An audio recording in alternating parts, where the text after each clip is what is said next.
पितरि प्रस्थितेरन्यं मातुः प्रियचिकीर्षया तस्मिन् बिन्दुसरेवात्सीत्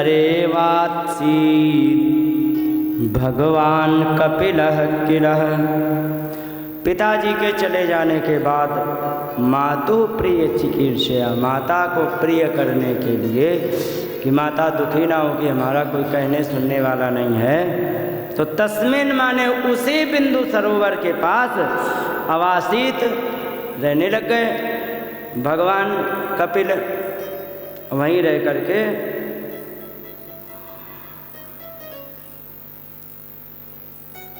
माता को प्रसन्न करने के लिए वहीं रहे, तो वहीं रह रहे थे, माता की सेवा करते थे।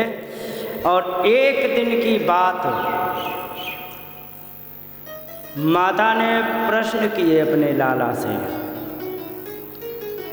माता ने कहा कि लाला एक बात बताओ, बताओ माता। कहने लगे कि निर्विणाम नितरम भूमन असद इंद्रिय तर्षणात् येन संभाव्यमानेन प्रपन्नान्धम तमः प्रभु। कहने लगे क्या करें, निर्विणाम मैं बहुत दुखी हो गई हूँ, नितरम अच्छी तरह से दुखी हो गई हूँ। हे भूमन, हे भगवान, क्यों कहेगी असत इंद्रिय तर्षणात्।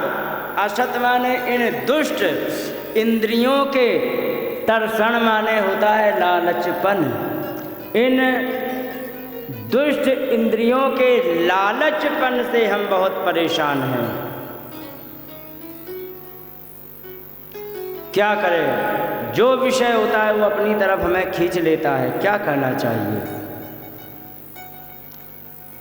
अच्छा कुछ सुनने को मिले तो वहाँ पर मन लग जाता है, भगवान में मन नहीं लगता। कुछ खाने को मिल जाए, हा, याद आती कि नहीं। हाँ, जब बहू जिस दिन कोई बढ़िया से परोठे बना के गाजर का हलवा खवा दे, 6 महीना याद रहता कि हाँ बहू ने एक बार हलवा बनाया था, रहता कि याद नहीं है ना। लेकिन रोज कहा जाता है कि सुबह शाम उठ करके भगवान को राम राम करो, याद रहता है, वो नहीं याद आता है। यही बात है। तो इंद्रियों के कारण मैं बहुत परेशान हूँ, जहाँ चाहते वहीं खींच लेती हैं, मैं करूँ तो क्या करूँ। क्योंकि इनके ये न संभाव्य माने न प्रपन्नांधम तमः प्रभु, और इसी घोर अज्ञानता के कारण मैं बड़े अंधकार में पड़ी हुई हूँ। क्योंकि इनके इच्छाओं की पूर्ति करते करते हम परेशान हो गए, इंद्रियां परेशान नहीं भई। माता जी आपको एक बात याद है, एक ज़माने में जब बिजली नहीं हुआ करती थी, बिजली शहर में हुआ करती थी, याद है, गांव में बिजली नहीं होती थी।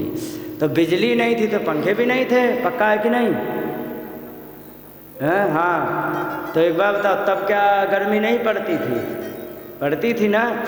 तो तब गर्मी पड़ती थी तो क्या उपाय करते थे, हैं? बिजली हिलाता है ना, सही बात है। बिजली आ गई, ठीक है, तो फिर पंखा आ गए, तो बस बैठ गए, प्लग लगा दिया, वो फर फर फर फर हवा दे रहा है, ठीक है। एक दिन धीरे धीरे क्या हुआ कि ये पंखा भी रिजेक्ट हो गया। अरे ये तो लू दे रहा है, कहते हैं कि नहीं, अरे ये तो बड़ी गर्मी दे रहा है, कहते हैं ना। फिर एक ले आए पानी वाला पंखा, जिसमें 4 बाल्टी पानी डाल के फिर चलाते हैं, क्या कहते हैं उसको, कूलर। और जैसे ही एक बरसात पड़ी, आहा क्या टेम्परेचर है नीचे से, जैसे मान लीजिए कि चावल उबल गए हैं और चारपाई के नीचे रख दिए हैं, तो वही लू छोड़ रही है ना। फिर क्या हुआ, वे कूलर भी फेल हो गए कि नहीं। फिर एक आए जो दीवार में चिपका दिए जाते हैं, यहीं से कुट कुट करके चलाते हैं, क्या कहते हैं उसे, एसी। है कि नहीं। और इस साल इतनी गर्मी पड़ी है कि एसी भी आग लग गई एसी में। तुम्हें पता लगा कि नहीं? एसी में आग लग गई। क्यों आग लगी, इसके पीछे थोड़ी सी टेक्निकल बात है, हम वो नहीं कहेंगे क्योंकि यहाँ पर भागवत कहने आए, आपको एसी का मिस्त्री बनाने नहीं। तो सच बताना, गर्मी तब भी ऐसी पड़ती थी और अब भी ऐसी पड़ती है। तो आज पंखा से चालू हुए एसी तक चले गए, तो सच बताना गर्मी बढ़ी है या हमारे शरीर की मांग बढ़ी है? एक्सीलेंट, गर्मी वही है। उदाहरण के लिए तुम्हें बगैर पंखा के नीचे नहीं तुम्हें चैन पड़ती, और हमारे आगे पीछे कोई पंखा नहीं, फिर भी हम कर रहे हैं क्योंकि मैंने इतनी आदत डाली है। समझ रहे हो? ऐसे नहीं हुआ है, आदत डाली हुई है मैंने, क्योंकि हम हर प्रकार की परिस्थिति से लड़ने को हमेशा तैयार रहता हूँ। समझ रहे हो? तो हमें आराम से बना रहता हूँ, कोई दिक्कत नहीं। पंखा मिले चाहे कभी ना मिले, और तुम्हें बगैर पंखे चैन नहीं पड़ती। क्यों? तुमने आदत नहीं डाली शरीर में गर्मी सहन करने की। तो परिणाम क्या होता है? अच्छा एक चीज़ और बता दें, थोड़ा सा मेडिकल टर्म्स हैं, उसको फिर भी बता दें। जो व्यक्ति ज़्यादा गर्मी सहन नहीं करता है ना, उसको बहुत ज़्यादा समस्याएं होती हैं। हाई बीपी की समस्या एसी में रहने वाले को पक्का होगी ही होगी। समझ रहे हो? क्यों होगी? इसके पीछे कारण सुनो। जब हमारा शरीर में कुछ चीज़ें ज़्यादा हो जाती, जैसे सोडियम ज़्यादा हो गया, नमक खाते हैं ना, उसमें सोडियम होता है और सोडियम की बहुत ज़रूरत है। और आजकल जो आर्टिफिशियल सोडियम आता है, जो दुनिया के ये क्या कहते हैं आयोडीन के नमक के करके आता है, तो ये जो सोडियम होता है थोड़ा सा खतरनाक होता है। क्यों? समुद्र के पानी से बनता है। समुद्र का पानी हमारे कभी भी उपयोग का नहीं था, तो नमक भी उपयोग का नहीं है, और ऊपर से उसमें आयोडीन मिला दी जाती है, और उसमें भी एल्युमिनियम सिलिकेट मिलाया जाता है, जिससे कि नमक आपस में चिपके ना। कोई भी तुम सेंधा नमक ले लो या डेले वाला, बरसात में हवा लगते ही नमक चिपचिपा हो जाता कि नहीं। लेकिन जो तुम थैली का 30 रुपए किलो खरीद के लाते हो ना, वो अगर जो तुम डिब्बे में भर के रख दो, वो नहीं कभी चिपकता है। मालूम है? उसमें एल्युमिनियम सिलिकेट मिलाया जाता है ताकि वो चिपके ना। वो भी भयंकर घातक केमिकल होता है, तो नुकसान करता है। तो जब हम इस प्रकार से नमक लेते हैं, तो वो नमक जब हमारे शरीर में जाता है, चूँकि वो हमारे अनुकूल नहीं है, तो वो जब अनुकूल नहीं होता है तो हमारे अंदर जाता है, तो वो ब्लड में घुल जाता है, और वही जा कर के बीपी हाई करता है। इसीलिए तुमने देखा होगा बीपी हाई की सबसे ज़्यादा समस्या तुम्हें सर्दियों में मिलेगी। होता है कि नहीं? गर्मियों में बीपी हाई की समस्या कम हो जाती है। हाँ, उसे हमेशा रहेगी जो एसी में रहता है, और जो ऐसे रहता है उसको नहीं रहेगी। क्यों? इसके पीछे कारण है, सर्दियों में पसीना नहीं आता है, और जो नमक खाया सब का सब नमक घुला हुआ है खून में, और वो खून में बीपी हाई कर रहा है नमक। समझे? और अगर जो गर्मियों में है, तो गर्मियों में यदि नमक खाया है तो इतना पसीना निकलता, पानी पियो पसीना निकल रहा है, तो इस पसीना से सारा का सारा एक्स्ट्रा सोडियम निकल जाता है। आपने देखा होगा कि जब पसीना आता है और जा कर के कहीं बैठ जाते, तो पसीना जब सुखा लेते तो चूना ऐसा पुत जाता है। देखा है गले में? ये क्या होता है? ये नमक ही होता है, जो एक्स्ट्रा है वो पसीने से बाहर हो गया। अब खून में ज़रूरत का सोडियम है, क्योंकि एक्स्ट्रा था वो पसीने ने फेंक दिया बाहर। ठीक है? तो जो एसी में रहते हैं ना, उसके पसीना आता ही नहीं, तो जब उसे पसीना ही नहीं आएगा तो एक्स्ट्रा सोडियम कैसे निकलेगा? और जब एक्स्ट्रा सोडियम निकलेगा ही नहीं, तो उसे हमेशा हाई बीपी की समस्या रहेगी। समझ रहे हो? और जो गर्मी सहन करता रहता है ना, तो उसको हाई बीपी की समस्या कभी नहीं होगी। पुराने लोग थे, मेहनत करते थे। हमने तो खुद दुनिया की क्या कहे, दादा दादी नाना नानी की बात क्या करें, मैं खुद अपनी बात बता रहा हूँ। ऐसी गर्मी में जाते थे खेत पे काम करने, और हा जैसे ही 10 बजते थे हल्की हल्की धूप आई, क्या बढ़िया उबालने वाली गर्मी हुआ करती थी, तो तुरंत भाग के बगिया में जाते थे, घर में आते थे। तो वहाँ पर तो हमने तो मेहनत करी, तो हमें पता है। आपने एक बात तो सुनी होगी कि गांव देहाती खेतीबाड़ी में काम करने वाले को छोटी मोटी बीमारियां होती ही नहीं है। सुना है ना? सुना है? क्यों नहीं होती है? क्योंकि शरीर को जो चाहिए वो करता रहता है। सबसे पहली बात तो शरीर को मूवमेंट बहुत ज़रूरी है, हार्ड वर्क बहुत ज़रूरी है, मेहनत बहुत ज़रूरी है। मेहनत से पसीना निकलेगा, और जब हम मेहनत करते हैं ना तो उससे 2-3 चीज़ें बढ़ती। एक तो खून मजबूत होता है। मजबूत कैसा होता है कि हार्ट को हर काम करने के लिए पंप ज़्यादा करना पड़ता, तो सारे शरीर की नसें एकदम से वैसी हो जाती मजबूत, क्योंकि आदत पड़ जाती है ना वैसी। और मजबूत नसें हो जाने के कारण जब हम मेहनत करते हैं तो हार्ट जब ज़्यादा पंप करता है तो उसे सहने की क्षमता आ जाती है, क्योंकि उतनी आदत डाल ली है। और गर्मी सहन करता है तो जितने एक्स्ट्रा नुकसानदेह केमिकल आ जाते हैं वो सब पसीने के रास्ते बाहर हो जाते हैं। ठीक है? और इससे एक चीज़ और मिलती है, जब आदमी मेहनत करता है तो मेहनत करने के बाद जब आराम करता है, जब अपना काम देखता है तो बड़ा खुश होता है कि नहीं? सच बता रही हो, अनुभव है कि नहीं? इसका मतलब तुमने काम किया है।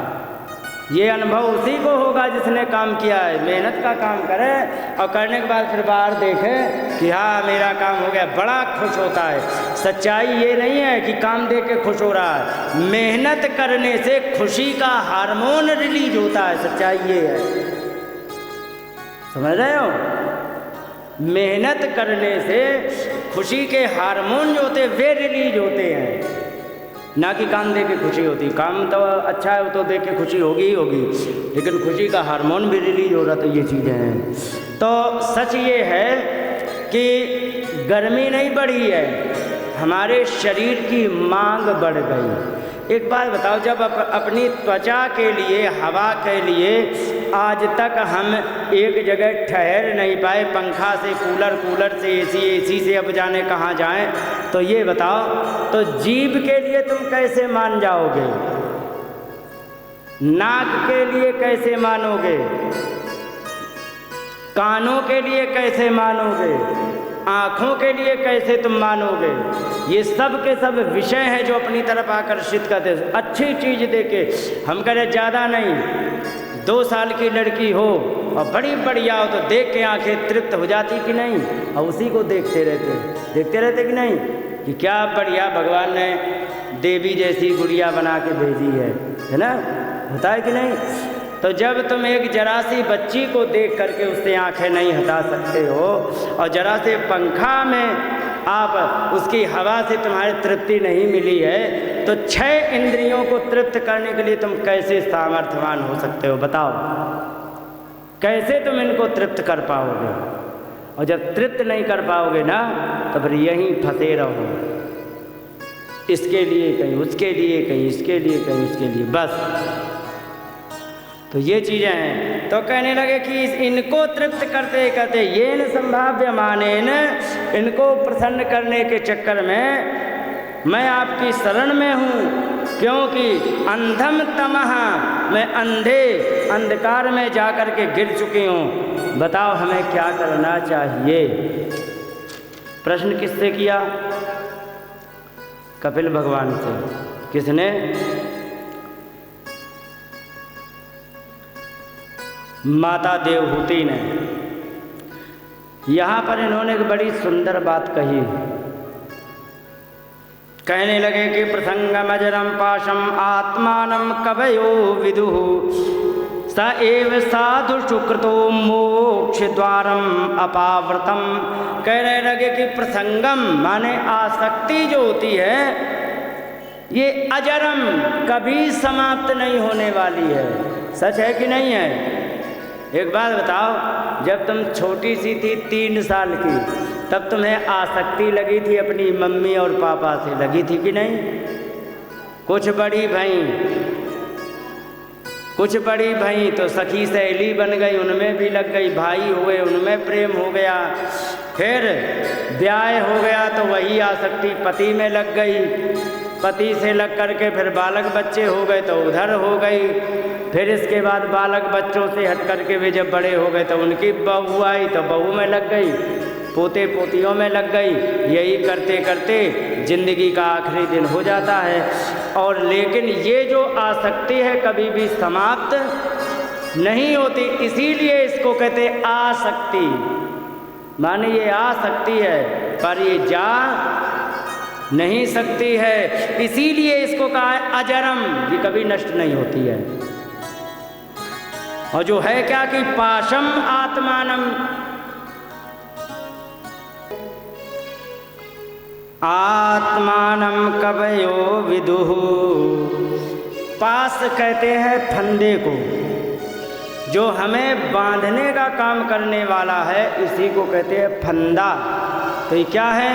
कई प्रसंगम, जो कैसा है, प्रसंग माने आसक्ति, जो कैसे है कि अजरम, नष्ट नहीं होने वाली है, इसी को पासम, यही पास हमारा फंदा होता है।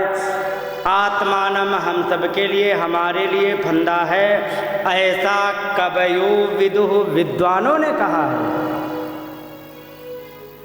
जो आसक्ति होती है हमारा फंदा होती है, भगवान की तरफ जाने के लिए नहीं स्वतंत्र छोड़ती है आसक्ति।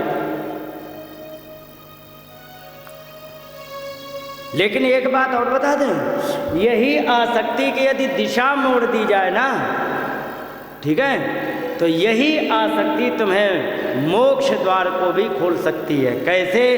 क्योंकि स एव साधु कृतो, स माने वही, क्या? आसक्ति। साधु कृतो, साधुओं में यदि कर ली जाए तो क्या होगा? क्योंकि मोक्ष द्वारम, मोक्ष का द्वार अपावृतम, खुल जाता है।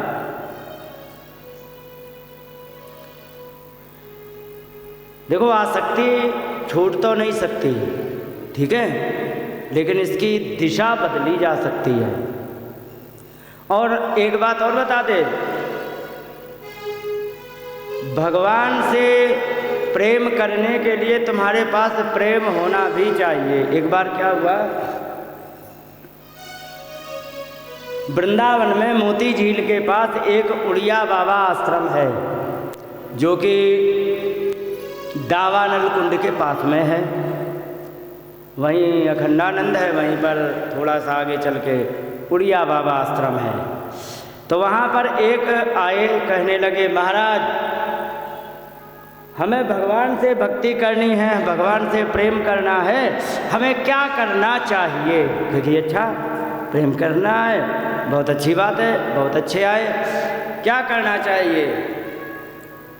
तो उन्होंने कहा, करना क्या चाहिए, पहले ये बताओ तुम, हम बताएंगे बाद में, पहले तुम ये बताओ, अभी तक तुमने किससे प्रेम किया है?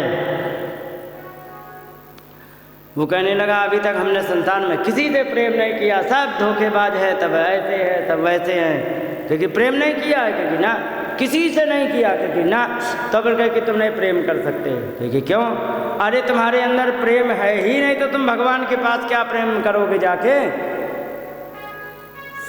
भाई सीधी सी बात है, तुम्हारे पास 100 रुपए हैं, उसके जुआ भी खेल सकते हो, और प्यासे के लिए पानी भर करके किसी पेड़ के नीचे घड़ा भी रखा जा सकता कि नहीं? लेकिन तुम्हारे पास चाहे जुआ हो, चाहे घड़ा भर के रखना हो, 100 रुपये तो होना चाहिए कम से कम। तभी तो 100 रुपये से, चाहे तुम घड़ा खरीदो चाहे जुआ खेलो, विकल्प तो तभी बनेगा ना जब तुम्हारे पास 100 रुपये होंगे। सच है कि नहीं? उड़िया बाबा ने कहा कि तुम्हारे अंदर जब प्रेम है ही नहीं, तो भगवान से तुम कैसे प्रेम कर लोगे? जाओ पहले तुम प्रेम करो जाके किसी से, क्योंकि ये कैसे दुनिया संसार में से व्यक्ति परेशान होके आपके पास आता है, आप कह रहे प्रेम करो जाके, कि हाँ पहले लाला प्रेम करना सीखो तो सही, तब तो तुम भगवान से करोगे। बस जब तुम प्रेम करने लग जाओगे किसी से भी, और जब तुम उनसे प्रेम करोगे तो मेरा काम सिर्फ इतना होगा, जो उसके लिए प्रेम कर रहे वही प्रेम हम इधर को भगवान की तरफ जोड़ देंगे। लेकिन प्रेम होना तो चाहिए। तो यहाँ पर इन्होंने कहा आसक्ति जो है ये है तो खतरनाक, ठीक है, लेकिन अगर जो सही उपयोग की जाए और साधुओं में यदि यही आसक्ति लगा ली जाए तो निश्चित ही मोक्ष द्वारम, मोक्ष के द्वार को अपावृतम खोल देता है। अच्छा माता जी एक बात बताओ, मोबाइल अच्छी चीज़ है कि बुरी?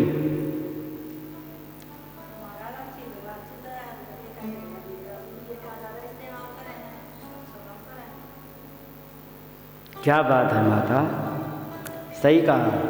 मोबाइल ना तो अच्छी चीज़ है ना बुरी चीज़ है, ठीक है। अच्छे बुरे तुम या हम हैं, ठीक है। अच्छा व्यक्ति होता है तो उसी मोबाइल से पढ़ाई भी कर लेता है, और एक बुरा व्यक्ति होता है तो उसी से लूडो डाउनलोड करके जुआ भी खेलता है। खेलता कि नहीं? तो मोबाइल यदि बुरा होता तो फिर उसको दोष नहीं दिया जा सकता है। दोष दिया जाता है तो उपभोक्ता को दोष दिया जाता है कि तुम कैसे उपयोग कर रहे हो। एक कंप्यूटर का अच्छा ज्ञान प्राप्त करके व्यक्ति बढ़िया सी नौकरी करता है, IIT वगैरह में नौकरी कर लेता है, और एक बढ़िया सा कंप्यूटर का ज्ञान प्राप्त करके लोग फ्रॉड भी कर रहे हैं, कर रहे कि नहीं? तो ज्ञान वो भी है और ज्ञान ये भी है।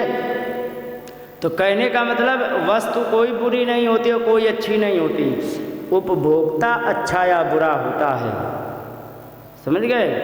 उपयोग यदि ढंग का नहीं है तो आप कुछ नहीं कर सकते हो। अब आजकल एक चीज़ और बता दे, बड़े आश्चर्य की बात है, किसी भी प्रकार का ज्ञान तुम्हें चाहिए, किसी भी प्रकार की जानकारी चाहिए, आज मोबाइल से तुम देख सकते हो। आपको पता है ये मिक्सर रखा है जिसमें सारे माइक लगते हैं, इसको मैंने खोलने का तरीका मोबाइल से देखा और इसको मैंने रिपेयरिंग करी। सर्विस सेंटर ले जाता तो 3000 रुपये का बिल बनाता है, ठीक है। हमने मात्र 2 घंटे लगाए, और कमी क्या थी वो तो पता ही थी, सरकाने वाले ख़राब हो गए थे, और उसको ठीक कर लिए तो ना तो हमें कहीं ले जाना पड़ा ना ही पैसे लगाने पड़े। किससे किया? साहब मोबाइल से। हमने तो बचा लिए अपने 3000 रुपये। लेकिन आजकल मोबाइल रखने वालों को ही ज्ञान नहीं है किसी भी प्रकार का। मालूम है क्यों? क्योंकि ज्ञान के लिए मोबाइल को इस्तेमाल कर ही नहीं रहे हैं। टेढ़े मेढ़े मुंह बना करके फ़ोटो खींचेंगे, टेढ़े मेढ़े मुंह बना के रील बनाएंगे, वो अपलोड करेंगे। दूसरे की उल्टी सीधी वीडियो को लेकर के और अपनी शक्ल लगा के उसको करेंगे। दुनिया का क्या बताया जाए, इतना गंदा उपयोग आज हमें ढोलक वाले ने दिखाया, सुरेंद्र जी ने। इनने एक वीडियो भेजी वृंदावन के मशहूर कथाकार। अब इन्हें भी ये पता नहीं है कि कोई भी व्यक्ति कथाकार मंच पर ऐसी बात कैसे बोल सकता है। जरा तुम सोचो, अगर जो मंच पर बोली होती तो मीडिया वाले ने खा नहीं लिया होता। थोड़ी बुद्धि लगाओ कि तुम्हारे पास आने की जरूरत थी। ऑडियो अलग है, मुंह जो लिपसिंग चल रही है, ओंठ हिल रहे, वो कोई और बात के लिए हिल रहे। आवाज़ अलग से डाली गई है, ऊपर से पीछे बड़ा सा आदमी वो ही कर रहा है। इन्हें वो नहीं दिखाई पड़ी कैसा वृंदावन में ये हो रहा। अरे मैंने कहा तो थोड़ी अकल लगा लो। इतना गंदा उपयोग ये मोबाइल का हो रहा है, समझ रहे हो? तो एक ये भी किया जा सकता है और एक तुम इंजीनियर भी बन सकते हो, समझ गए? ऐसे एक हमारे साथ और इंसिडेंट हुआ। टोडा जानते ही हो आप लोग, जानते हो टोडा? हाँ जानते हैं, टोडा आए हैं। ऐसे टोडा में एक ने हमें मोबाइल में दिखा दिया, क्योंकि अरे सरकार ने कहा कि ड्राइवर वाला जने का कानून में लफड़ा चल रहा था, क्योंकि लागू कर दिया। मैंने कहा अच्छा, तुम्हें कैसे पता? क्योंकि देखो हमारे पास आया, उसने दिखाया। मैंने कहा कहाँ लिखा लागू कर दिया? तो उसमें हिंदी में तिरछा लिखा था लागू कर दिया, और उसके जिस पेज में हिंदी में लिखा था वो पेज था उड़िया, समझ गए? उड़िया भाषा में लिखा था, उसमें सरकारी मोहर है। अब पता नहीं किस चीज़ का, जो तुम्हें उड़िया आती नहीं, उसी में हिंदी में लिख दिया। मैंने कहा तुम्हें कैसे पता कि ये कानून का ही ड्राफ्ट है जिसको तुम दिखा रहे हो? क्योंकि लिखा है। मैंने कहा ये उड़िया में लिखा है, पता नहीं किस चीज़ का ये कागज़ है, उसी पे लिख दिया गया, और तुम शेयर करते जा रहे हो अंधों की तरह। है ध्यान रखो, गलत पोस्ट शेयर करना कानूनी अपराध है। जिस दिन धर लिए गए उस दिन पता लग जाएगा गलत पोस्ट शेयर करने का क्या परिणाम होता है, क्योंकि इस पर एक कानून बन चुका है। थोड़ा सा आसपास की हवा लेते रहो तो फायदे में रहोगे। कानून बन चुका है, गलत पोस्ट को शेयर करने का परिणाम जेल होता है। अब ये अभी परसों 1 जुलाई थी ना, 1 जुलाई से एक नया कानून जो बनाया गया था वो लागू हो चुका है। सारी धाराएं बदल गई, बहुत सख्त कानून हो गए। ध्यान रखना, अब कभी गलत पोस्ट को शेयर मत करना। तो वास्तव में बताया जाए तो मोबाइल कंप्यूटर गलत नहीं है, बस उसका तुम उपयोग क्या कर रहे हो। एक पुलिस वाले ने पकड़े थे 10-12 लैपटॉप इकट्ठे रखे थे। साहब क्या करते हैं? साहब ठगी में काम में लेते हैं। लो ये लैपटॉप का उपयोग हो रहा था, डर लिए गए, फ्रॉड के केस में अंदर जाएंगे। और एक लैपटॉप सब लिए होते हैं जो कि अपना अपना काम निकालते हैं। तो लैपटॉप खराब है कि उपभोक्ता, ये बताओ। यही चीज़ें हैं। इसी प्रकार से तुम्हारा प्रेम, तुम्हारी आसक्ति, इसी प्रकार से तुम्हारी वो उसका उपभोक्ता के हिसाब से। जैसे कि अगर तुम भजन करने वाली हो, ठीक है, अनुभव कर लेना, यदि तुम भजन करने वाली हो, कीर्तन करने वाली हो, तो किसी चुगलखोर माता से तुम्हारी कभी मित्रता नहीं हो सकती है। सच है कि नहीं? जो चुगली करने वाली है उससे कभी भी तुम्हारी मित्रता नहीं होगी। अब अगर जो उससे मित्रता हो गई तो जान लीजिए वो तो अपना बेड़ा गर्क करने में लगी, तुम भी अपने उसी लाइन में लग चुके। तो सच्चाई है, मित्रता नहीं खराब है, लेकिन मित्रता किससे है ये खराब है। एक चोर से मित्रता कर लो तो बिना चोरी करे तुम धर लिए जाओगे, धरे जाओगे कि नहीं?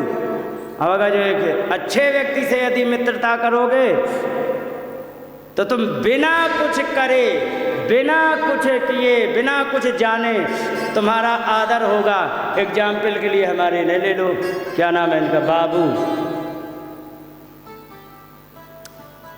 अच्छी जगह रहोगे तो, अब बुरे में रहोगे, जैसे कि संगत करोगे वैसे ही काम करोगे। समझ रहे हो?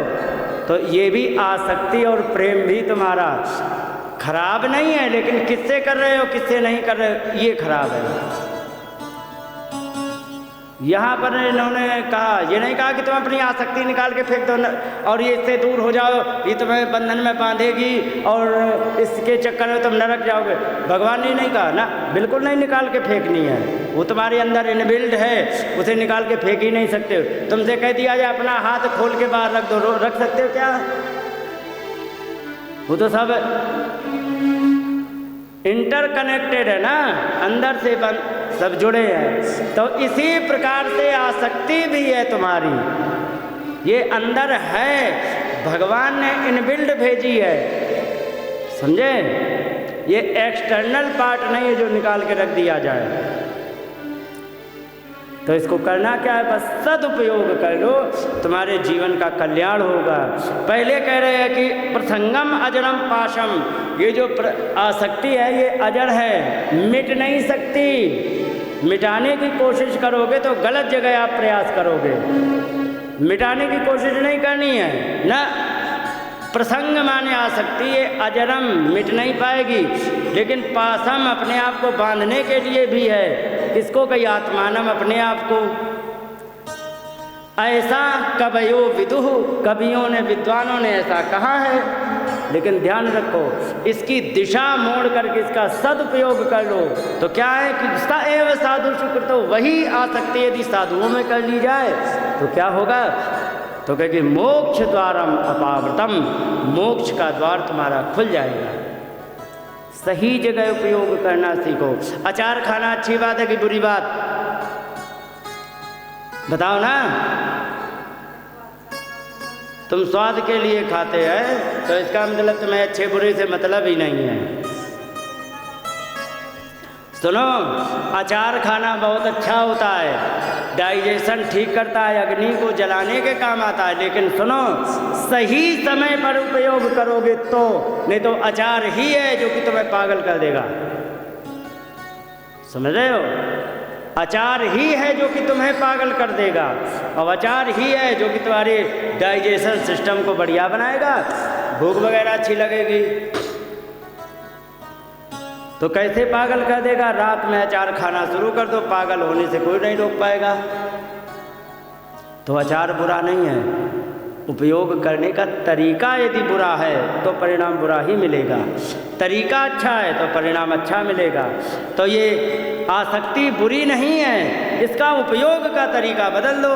जो तुम संसार में लगा रखे हो, चुगलखोरिन से मित्रता कर रखे हो, चोर बदमाश बेईमानों से मित्रता कर रखे हो, और यही प्रेम, यही आसक्ति मंदिर में जा कर के भजन करने वालों से, कीर्तन सुनाने वालों से मित्रता कर लो तो तुम्हें मंदिर उठा के ले जाएगी, भगवान का दर्शन कराएगी, वहाँ पर कीर्तन करने को कहेगी, तो तुम्हारा मोक्ष द्वारम अपावृतम, मोक्ष का द्वार खुल जाएगा कि नहीं, खुलेगा कि नहीं, खुल जाएगा। और अगर जो चोर की संगत करो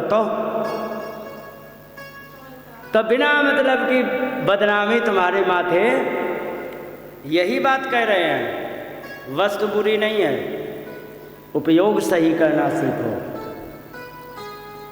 कपिल भगवान ने एक भी बार नहीं कहा अरे माता सब छोड़ो, दुनियादारी है, कहाँ चक्कर में पड़े हो, किसी से कोई किसी का साथी नहीं है, मुझसे भी प्रेम मत करो, भाग जाता हूँ, नहीं कहा। उन्होंने कहा माता ये ऐसी ही आसक्ति होती है जो कभी भी अजरम मिटती ही नहीं है, क्या करें, और अपने आप को बंधन में डाल करके नरक पहुंचा देती है ये। लेकिन वही अगर जो सदुपयोग करके साएव साधु शुक्र, तो अगर जो सदुपयोग कर ली जाए तो मोक्ष द्वारम अपावृतम, मोक्ष का द्वार खोल देती है। माता ने कहा एक बात बताओ, यहाँ पर एक बड़ी बढ़िया बात है, यही बात के इसी श्लोक का ट्रांसलेशन तुलसीदास बाबा ने किया है। तुलसीदास बाबा जी कह रहे हैं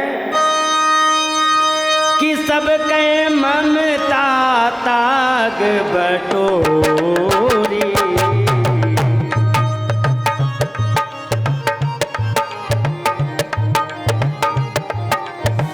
मम पद मन ही बांध बर डोरी।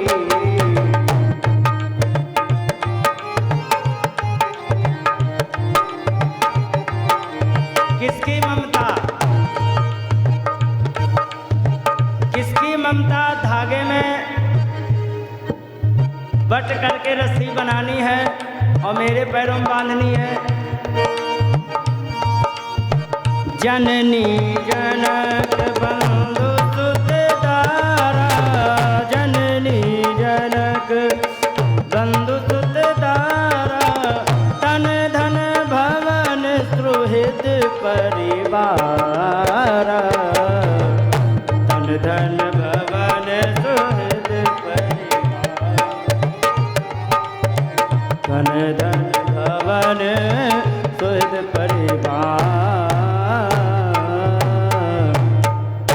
बोलिए गोविंद भगवान की जय। यहाँ पर कह रहे कि जननी माता की, जनक पिता, बंधु अपने चाचा ताऊ भाई आदि, और सुत बेटा, और दारा पत्नी, और तन धन भवन शरीर, धन और घर और सुहृद परिवार, अपने हितैषियों का सारा परिवार, इन सब के ममता, इनकी सारे लोगों की ममता को ताग बटोरी।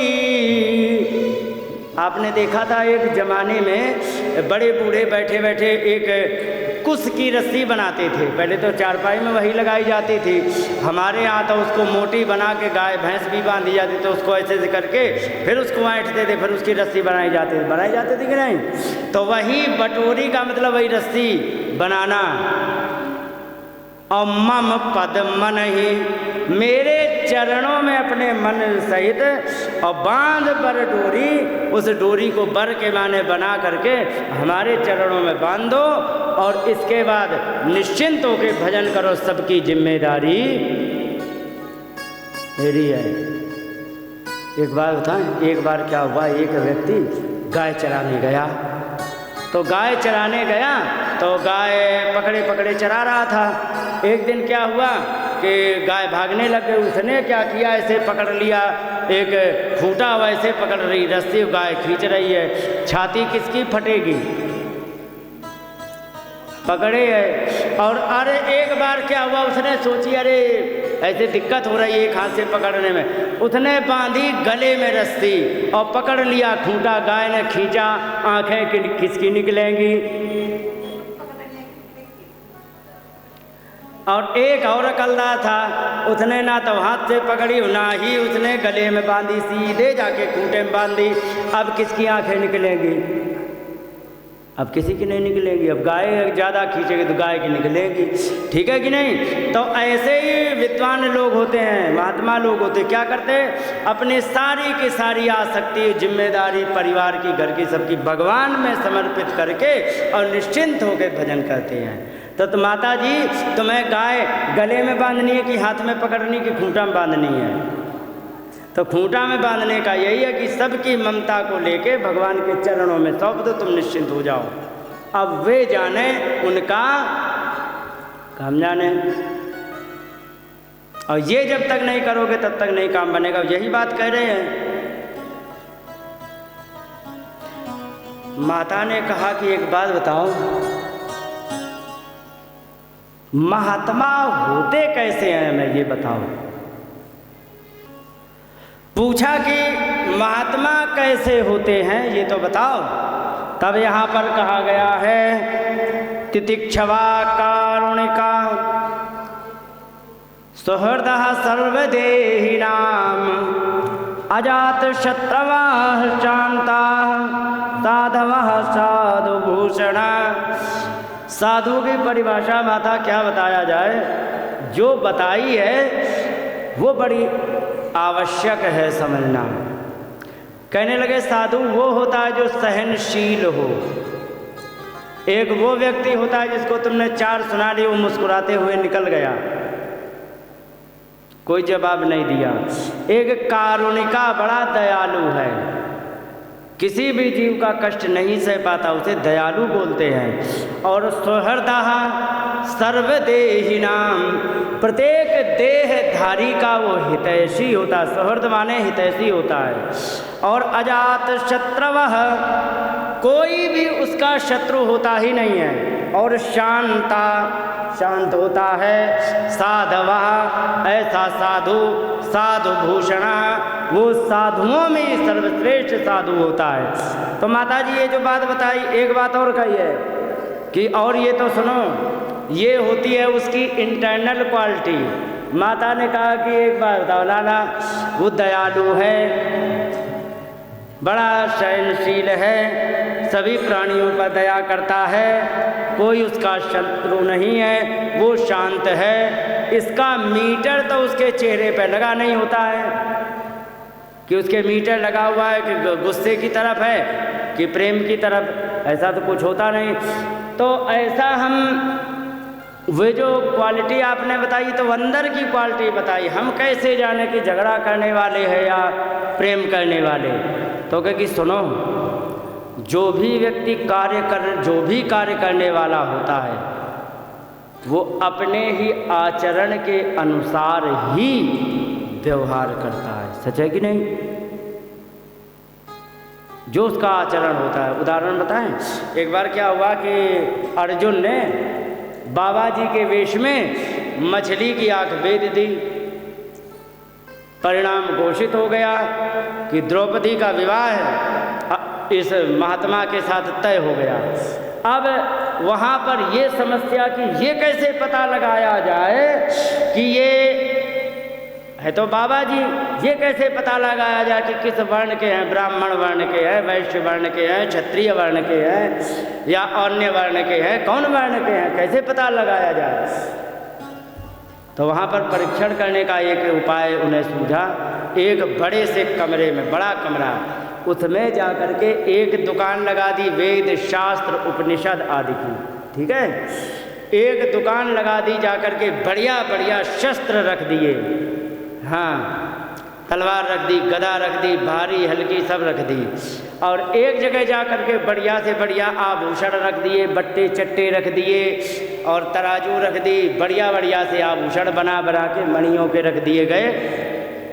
और एक जगह वही अपने बढ़िया बढ़िया से यंत्र होते हैं जो कंस्ट्रक्शन में काम आते हैं, घर बनाने में, बढ़िया बढ़िया से कन्नी, बसूली, फावड़ा, कुदाल सब रख दिए गए। और रखने के बाद उनको बंद कर दिया। महाराज, यहाँ पर आप सभी लोग विराजमान हो, हम तब तक तुम्हारे जलपान की व्यवस्था कराते हैं, ब्याह की आगे तैयारी कराते हैं। और लगा दिए पीछे से गुप्तचर, इनकी एक्टिविटी रिकॉर्ड करो तुम। उन्होंने कहा ठीक है। तो जा करके वेद शास्त्र की तरफ थोड़ा देखा कि हाँ ये पुराण रखे, ये पुराण रखे।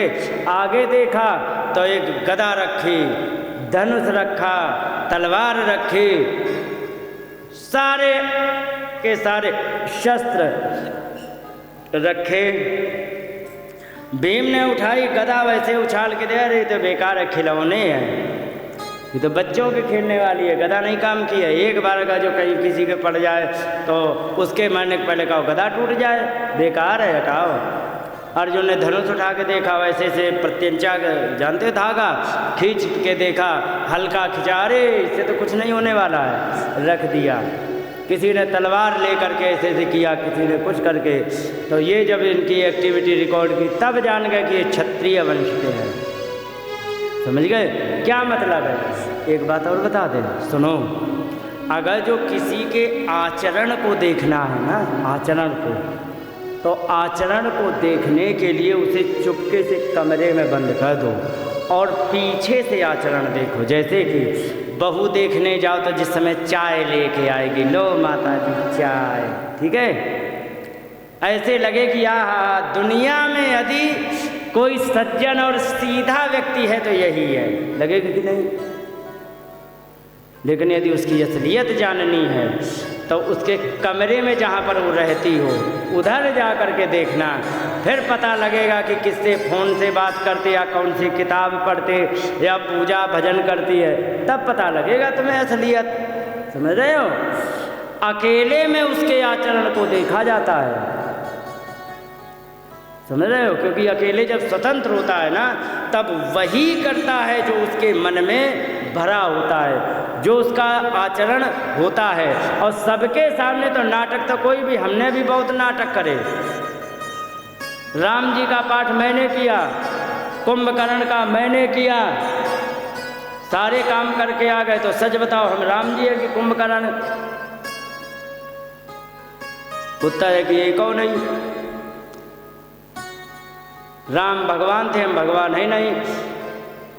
कुंभकर्ण बलवान थे, हमसे 50 किलो नहीं उठेगा। लेकिन करके तो सब नाटक तो सब कराए कि नहीं? तो समाज में नाटक करके तो कोई भी दिखा देगा कैसा भी, लेकिन असली आचरण देखना है वो तुम्हें अकेले में मिलेगा। तो वो कैसे मिलेगा? बस पीछे पीछे चले जाओ। एक बार मेरी परीक्षा हो गई, ऐसे फंस गया मैं बुरी तरह। मैं बताता हूँ क्या। एक लड़का था मेरा दोस्त, तो वो गया था कानपुर की बात, कानपुर में चल रही थी भर्ती, रूरा से पकड़ी ट्रेन, कानपुर पहुँच गया। और वहाँ पर उसके लड़कों में किसी लोफड़ लड़के ने उल्टी सीधी किताब उसके थैले में रख दी। घर में आए साहब, पिताजी ने थैला चेक किया, किताब पढ़ के, वाह वाह वाह क्या बात है, हमारा लाला तो सीधे बैकुंठ जाएगा अब। कोई बात नहीं। पूछा क्यों रे, ये किताब किसने रखी? क्योंकि क्या बताया जाए, हमारे दोस्त ने रख दी। और उसका दोस्त सबसे बड़ा मैं ही प्रसिद्ध था।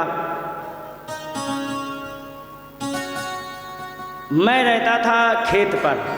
क्यों रहता था खेत पर? मैंने 3 चीज़ें सीखी, एक ढोलक बजानी, एक ये हारमोनियम बजानी, और दूसरे रामायण का पाठ। भागवत तो नहीं, भागवत तो खैर बड़ा लंबा विषय, व्याकरण वगैरह पढ़ के, संस्कृत पढ़ के तब इसको पढ़ सकते हैं।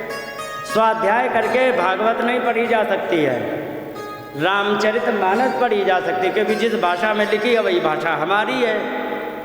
हाँ, हमारी बोलचाल में, गांव देहात में जो भाषा है हमारी लोकल भाषा में लिखी है। बांदा जिला की, तो बांदा जिला और अवध की भाषा सब एक ही है, तो वो स्वाध्याय करके उसको जान सकते। तो मैंने जंगल में रह के खेत में वहाँ पर ही चीज़ें सीखी। तो वहाँ से मैं आया घर, तुरंत उसके बाप ने बुलाया, इधर आओ इधर आओ। मैंने कहा बताओ। और बिना कुछ कहे, बिना कुछ पूछे हमारे कपड़ों के जेब की तलाशी शुरू। तो निकला का एक छोटा सा, बिल्कुल इतना बड़ा, जो कि आगे वाली जेब में आ जाए, सुंदरकांड। एक कागज में और निकला जिसमें लिखे थे फिल्मी गाने, और उसी में निकला पेन। और जब तलाशी ली गई तो ये रखे गए कि ये क्या है। मैंने कहा कि हमें ये बड़ा अच्छा लगता है पढ़ने में, तो मैं पढ़ता रहता हूँ। अच्छा ठीक है, कागज में फिल्मी गाने क्यों लिखे? मैंने कहा हारमोनियम सीखता हूँ, यहाँ से सुन के जाता हूँ, वहाँ तक भूल जाता हूँ, और ये लिखा होता है तो अब इसका चिंतन करके फिर उसमें निकालने की कोशिश करता हूँ, तो अभ्यास करता हूँ। और ये सब गांव वालों ने देखा ही था। मैं बिल्कुल बेदाग वरी हो गया, समझ गए। फिर मैंने उससे पूछी हमारी तलाशी क्यों हो रही थी? तब उसने बताया ही कांड की, हमारे के साथ किसी ने कांड कर दिया कि किताब पता नहीं कैसी डाल दी है, और पिताजी ने देख ली, बड़े लाल पीले हमसे हो रहे थे, तुम्हारे पास सुंदर कांड वगैरह निकाला, नहीं तुम्हारी क्लास लग जाती। तो ये चीज़ें होती हैं। तो जो अकेले में जो आचरण होता है ना, वो वही करता है व्यक्ति जो उसके मन में होता है। तो यहाँ पर आपने, माता कह रहे हैं कि आपने बताया तितिक्षवः, बड़ा सहनशील है, कारुणिका, बड़ा दयालु है, सुहृदा सर्वदेहिनां, प्रत्येक का देहदारियों का हितैषी है, सारी बातें ठीक है, उसका शत्रु नहीं, शांत है, ऐसा साधुओं में वो साधु श्रेष्ठ है। लेकिन उसके अंदर दया है, हमें कैसे दिखाई पड़े? बड़ा सहनशील है, हमें कैसे दिखाई पड़े? इसका कोई मीटर नहीं होता, चेहरे पर कहीं नहीं लिखा होता है, कैसे पता लगे? तो भगवान ने कहा उसकी एक्टिविटी देखो, क्या स्वभाव है, उसकी एक्टिविटी देखनी पड़ेगी। इसी बात की चर्चा कर रहा था ना मैं। तो कहा कि क्या है, क्योंकि मयि अनन्य भावेन भक्तिम कुर्वन्ति ये दृढ़ाम, मेरा अनन्य भाव से वो भक्ति करता है, दृढ़ भक्ति, मजबूत भक्ति। भक्ति का मतलब मेरे आश्रित होकर बस मेरा सहारा लेकर के और मुझ में ही लगा रहता है। और मत कृते त्यक्त कर्माणा त्यक्त स्वजन बांधवा, मेरे लिए सारे कर्मों का त्याग करके, अपने भाई बंधुओं को सबका त्याग करके बस मुझ में लगा रहता है। ये पहचान होती है उसकी। और क्या होता है, कह तो आगे कह रहे कि मदाश्रया कथा मृष्टा श्रृण्वन्ति कथयन्ति च, मेरे आश्रित रह करके मृष्ट माने बड़ी उज्ज्वल निर्दोष कथाएं, पवित्र कथाएं, कथयन्ति च और श्रृण्वन्ति च। जरूरत कोई प्रवक्ता मिल जाए तो सुन भी लेते हैं, और जब कोई नहीं है, कोई श्रोता मिल जाए तो कह भी देते हैं। ये है उसकी पहचान। और तबंती विविधास्तापा नेतान मदगत चेतसा, और अनेकों प्रकार की तपस्याएं किया करते हैं और मेरे में ही चित्त लगाए रहते हैं। ये उसकी पहचान होती है। तो ये तो पहचान देखी जा सकती है भाई, उससे बात करो। जो व्यक्ति जिस आचरण का होता है ना, वो अपनी बात को खींच तान के उसी डायरेक्शन में ले जाएगा। ध्यान रखो, मैंने तो सबसे बात करके देखी है। वो अपने ही क्षेत्र में ले जाएगा। ड्राइवर से बात करो तो कुछ भी बात करो तो घुमा फिरा के अपने ही तरीके के उदाहरण देगा। मैं जब ट्रक चला रहा था तो उड़ीसा में गया तो ये घटना घटी, बताएगा ना अपने तरह से। और अगर जो कोई नेता होगा, अरे साहब जब मैं वोट मांगने गया था तो वहाँ हमारे साथ ऐसे कहते ना, तो जो व्यक्ति जिस चीज़ में इन्वॉल्व होता है वो अपने ही तरीके के उदाहरण वो तुम्हारे सामने प्रस्तुत करता है कि नहीं। तो यही चीज़ें ऐसे पहचाना जाता कि ओरिजिनल मनुष्य कौन है। लेकिन एक चीज़ की तुमने समझा, आचरण के लिए सारी बातें कह दी, बड़ा दयालु है, सहनशील है, ये है वो है, मेरे लिए तपस्या करता है, मेरे आश्रित रहता है। लेकिन ये नहीं बताया सुखदेव, उन्होंने क्या कपिल भगवान ने गलती कर दी क्या कि कैसे कपड़े पहनता है, गलती कर दी क्या कि विषय भूल गए कि पॉइंट मिस हो गया। उत्तर है कुछ नहीं हुआ। यथार्थ में जो तुमने अपनी भाषा डिसाइड कर रखी महात्मा की, वो महात्मा की परिभाषा है ही नहीं। महात्मा की परिभाषा वेश से, लाल लाल कपड़े पहन लिए, ठीक है, लंबे लंबे ये कर लिए, तिलक छाप लिया, माथा बिल्कुल उसके करवा चौथ वाले घड़े की तरह पोत लिया तो महात्मा बन गए, नहीं। महात्मा आदरणीय होता है ना, होता है कि नहीं। और महात्मा यदि आदरणीय होता तो हनुमान जी राधे राधे करके क्यों आ गए, किसको, कालनेमी को। वहां पर क्या हुआ, गए और जा करके वहाँ पर हनुमान जी वहाँ पर जा रहे थे बूटी लेने, उन्हें प्यास लगी तो उन्होंने सोचा कि यहाँ देखा कोई महात्मा हो तो उसके पास गढ़े में जल होगा तो पानी पिएंगे, आगे निकल जाएंगे, प्यास लगाइए। तो देखा कि एक बढ़िया सा महात्मा, नकली महात्मा तपस्या कर रहा था, कथा कह रहा था, कथा। और वहाँ पर कथा का क्या कह रहा था कि होत महारन रावण राम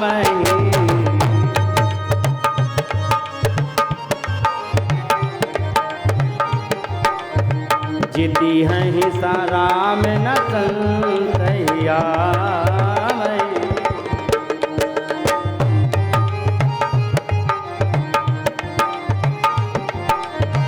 मागा जलु तेहि दीन कमंडल, मागा जलु तेहि दीन कमंडल। हनुमान जी कहने लगे नहीं अगाऊं थोड़ी जल, इसमें जल कम है, मैं इससे मेरी तृप्ति नहीं होने वाली है। तो कहने का मतलब वहाँ पर क्या हुआ, जैसे ही गए तो हनुमान जी ने देखा कि कोई महात्मा है, कथा बाँच रहा है, तो थोड़ी कथा सुनी जाए। तो कह रहे कि अरे मैं सब जानता हूँ, क्या जानते हो, कहे कि होत महारन रावण राम ही। बात पकड़ ली किसने, हनुमान जी ने। अच्छा एक बात बताना, सच बताना, सबसे पहले मुंह से नाम किसका निकलता है, जिससे बहुत प्रेम होता है या कोई बहुत अपना होता है उसका नाम निकलता है या शत्रु का नाम पहले निकलता? क्या अनुभव है, कुछ है अनुभव?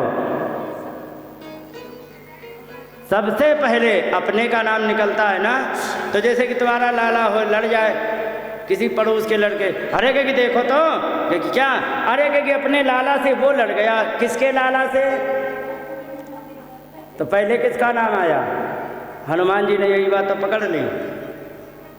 कहने लगे विचित्र कथाकार है, दुनिया भगवान की भक्ति करते सबसे पहले। अगर जो रामलीला तुम देखने जाओ, रामलीला दशहरा के दिन, और युद्ध चल रहा है राम जी का रावण जी का, तो सच बताना जब तुम वो दृश्य देखोगे और फोन आ जाए किसी का, तुम्हारी लड़की का,